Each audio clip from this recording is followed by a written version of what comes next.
WNBA players facing racist abuse from fans during a playoff game. I guess this is why they call them fanatics, perhaps.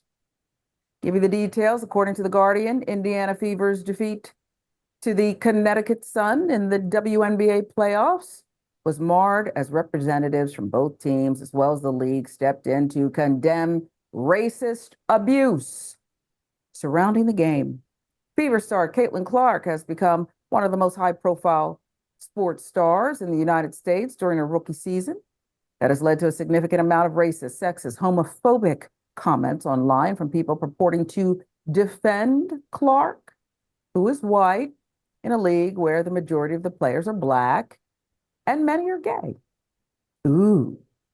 During Wednesday's game, which Connecticut won 87-81 in their home arena to seal a 2-0 series victory, there were reports of racist abuse from some in the crowd. With millions watching and many people benefiting from this program called Indisputable, we just need 1% of the viewers to become a paid member so we can continue to bring this content to you. Now back to the show. Before we begin, that you knew that this season has been marred this entire time by right-wingers trying to use Caitlin Clark and her race, because she is a white woman, as some sort of flag, right? As some sort of way to talk about how white people are actually the oppressed and how straight people are actually the oppressed because she's straight. And it's just it's so sickening. Caitlin didn't ask for it. None of the other WNBA players have asked for it. She's a rookie. This is her first season in the big leagues, in the WNBA. She's getting fouled because that's what they do to rookies. She's getting treated that way because that's what they do to rookies who have all this shine off them, who are getting deals. It has nothing to do with race, but again, it's so sick to me, and it just shows you not just how depraved the right is for using this, using her race and using her as they're the protected angel they must defend, but also it's can we just actually do what you always talk about, which is just play the game? But anyway, I know there's video, so we can go to it. Yeah. Listen, and perhaps we'll get to it. Some of the Suns players have, of course, been the subject of abuse online because people just want to take their time to do this. Clark was left with a black eye, we should tell you, game one of the series. She was fouled by Dejanay Carrington. Both players say the injury was not intentional. I mean, the game is rough sometimes. The game is rough. For Wednesday's game, Carrington shared social media an email she received, which said, "Worthless N-word bitch." I hope someone, well, it refers to sexual assault. Want to cut your head off? And there's more. Some of the Suns players have also been subjected to online abuse.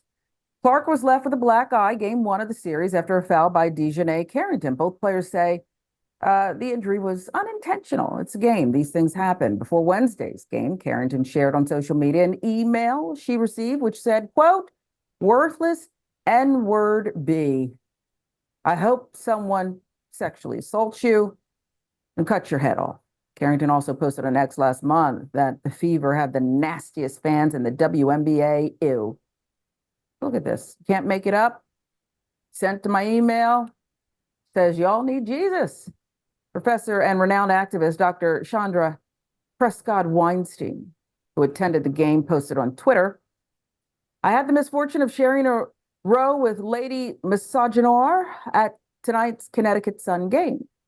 Photo descriptions: a woman in a blue shirt that says "band nails" with long paper mocking acrylic nails that are commonly worn by Black women and notably by Sun player Dejanay Carrington. Oh my God. It's This woman, just- look at Look the this. photos.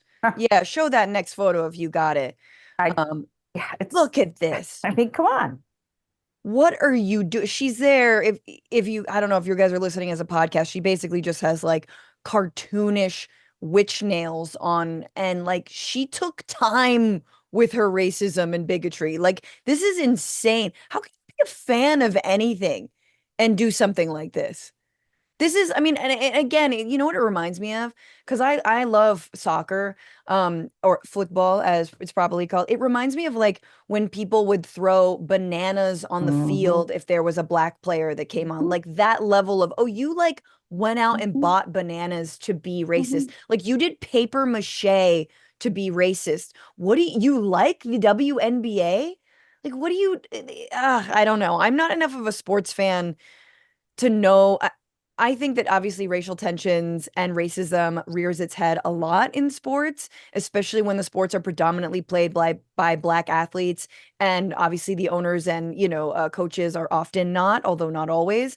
But like, this just seems like another level of disrespect, Sharon. Yeah. And the sports writers noting, I mean, and I think you're right, sports is a metaphor for life often, it just really is. Obviously, the Indiana Fever and its players and its coach did not ask for their so-called fans to be bigoted and racist. Christy Sides, the coach of the Fever, said this in regards to the abuse that the players were receiving. It's a lot of hurtful, hateful speech out there that's happening. It's unacceptable. When it gets personal to me, there's no reason for it, she said. These guys have to listen and watch. Social media is their life. That's just what they do. And they have to read and see that these things constantly. And just all the stories that are made up of what people see or think or think they see, it's just not acceptable when it gets personal. In other words, it really does affect the players who are trying to just do the job. The WNBA also had a statement saying the WNBA is a competitive league with some of the most elite athletes in the world. While we welcome a growing fan base, the WNBA will not tolerate racist, sexist, or racist, derogatory, or threatening comments made about players, teams, and anyone affiliated with the league. League security is actively monitoring threat-related activity and will work directly with teams and arenas to take necessary, appropriate measures to include involving law enforcement as necessary. And Caitlin Clark has again pushed back on this and using her name again in some weird right-wing racist agenda. But this is what I will point out, and Sharon, before I kick it to you, is that we are living in a time when the right is screaming about women's sports and how we have to protect it and we have to defend it from specifically trans women, right? Like all that trans Hmm. athletes are ruining women's sports. Meanwhile, here you have women's sports doing what it does, producing an amazing player and amazing players, and suddenly the right is attacking it, tearing down the WNBA, accusing them of being racist towards Caitlin Clark, accusing them of being like, basically a lesbian cabal, a black lesbian cabal. Yeah. And that if you're not a black lesbian, you get, iced out. It's like, this is what happened. This is why when we say they're being bad faith about their concern for women's sports, we have exhibit 1000. Like, look at this. Look at what they do when women's sports actually gain some prominence. When people start paying attention and watching the WNBA, you've got the right there to tear it all down. Yeah. And let's remember the woman who was doing her little nail art display. She was not doing it anonymously. She actually showed up at the game. Like you said, she put in work for this. This kind of rhetoric on the far right is really empowering people like that. Who are Yeah. your neighbors where you feel confident to take the ticket, walk through the turnstile, and have a seat, and then be quite vocal about it? Who are your neighbors? Absolutely.